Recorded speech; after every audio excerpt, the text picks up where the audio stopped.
I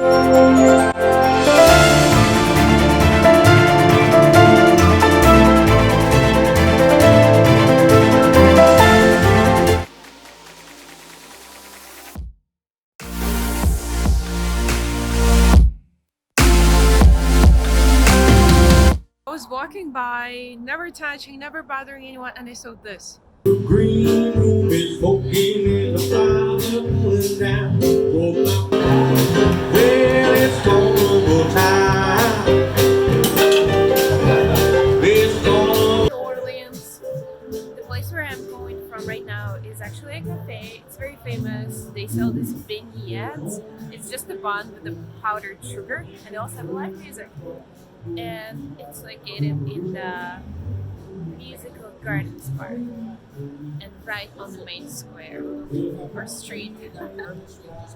Oh, police came right on time. I'm so interested. Oh, they blocked the whole street for pedestrians. I wonder if something happened. So I'm walking in one of the streets in New Orleans. It's parallel to Bourbon Street, and as you can see, all the stores look like Christmassy, like so cozy.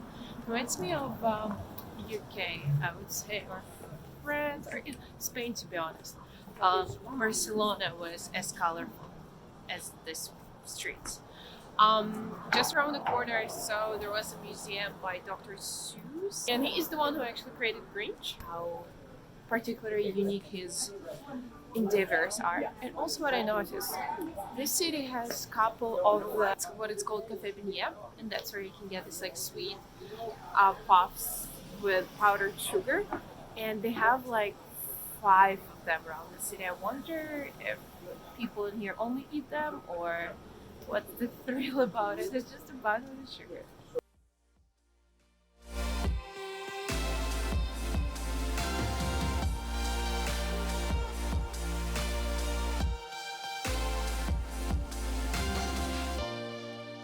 So I give up and I'm trying this sugary stuff that looks like a diabetes. It's called beignet, and with a coffee because I'm so tired and it's raining outside. Well, let's see what New Orleans has to offer.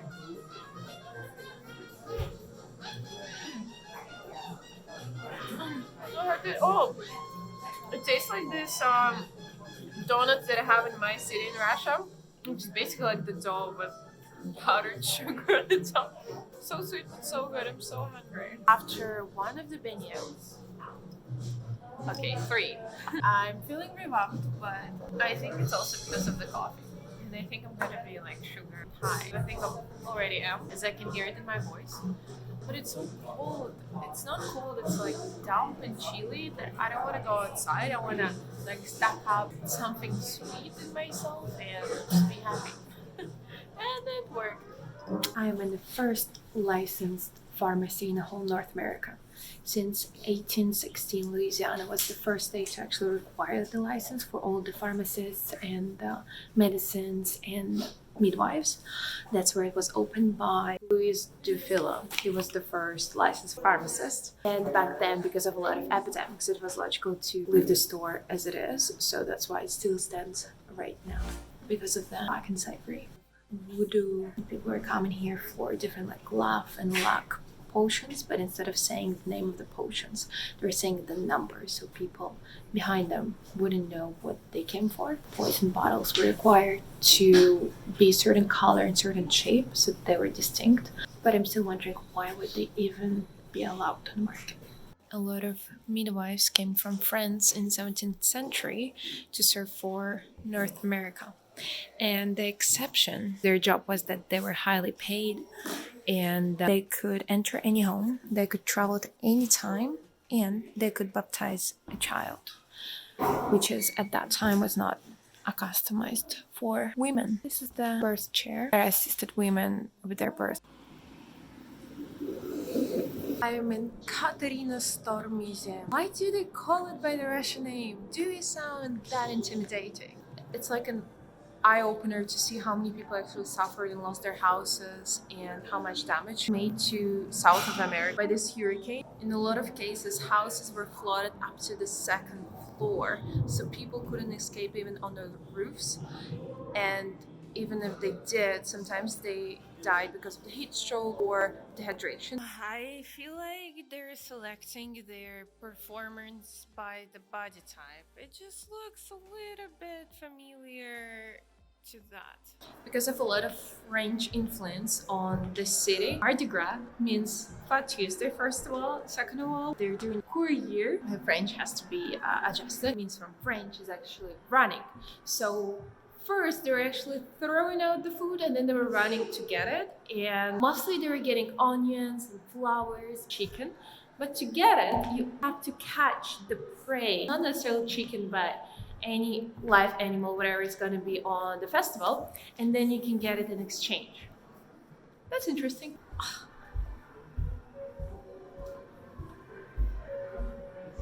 No, I'm just casually walking by the restrooms. I'm in a place called Gamba Shop and I'm eating their national dish. I think it's chicken gumbo. It's soup from, well, chicken. There's sausage, okra, and chicken soup, chicken stock. So let's see how it will go. This actually is heaven on earth. It's so soft, so smooth, and so tasty.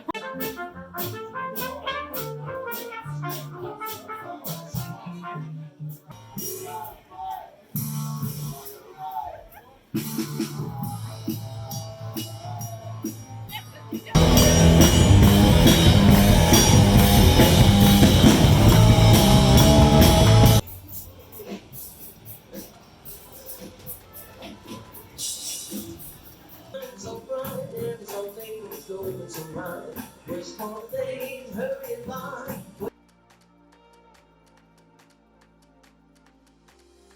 Behind me is the Jackson Square. This is the square of New Orleans. If you can hear, there is a concert going on right now. There's some art exhibitions. To be honest, this place called French Quarter. But if you look at the structure of the buildings, they're actually influenced by the Spanish colonists because the city changed three types of ownership. First it was owned by, well, Spanish, and then it was owned by French, but just for a brief moment when Napoleon acquired this for literally 2 weeks and then he sold it back to Americans. So then it was owned by Americans. So basically, even the cuisine itself is called Creole and it's a mix of the cuisine is a mix of different cultures, so it's called Creole, but it's basically French, Spanish, African. People are still having fun. It's just 11 o'clock right now, a.m. in the morning, but I think they're either still having fun or they just started. I'm not really sure. Another interesting thing is that a lot of the city structure was damaged by the Great Fire, which happened to be near a fire hydrant. That's where it started. But we all know how to use it, right? And because a lot of people were Catholic and the fire started during the Good Friday, back then the fire alarms were not operational, and the only way to actually know there is a fire is by the ring at church. But that time it was a Holy Friday, so that is the only day when they can't touch church because they're a celebrant. They couldn't do it, and that was like the test of their religion. So 80% of the city just burned on fire. Behind me is Napoleon House. Nothing to do with Napoleon, just a little mentioning that the owner of that house wanted to save Napoleon from his second exile, but he didn't have enough time because he died. Also not much of a French influence either. Napoleon wasn't even here. When I was told that the Garden District has big beautiful houses, I didn't know that they're gonna be twice of my height. And it's so weird to see this kind of doors and windows, and it's like 2 floors, and I've seen even bigger buildings, but this is one of it, and it's very Victorian, I would say New Orleans-ish style.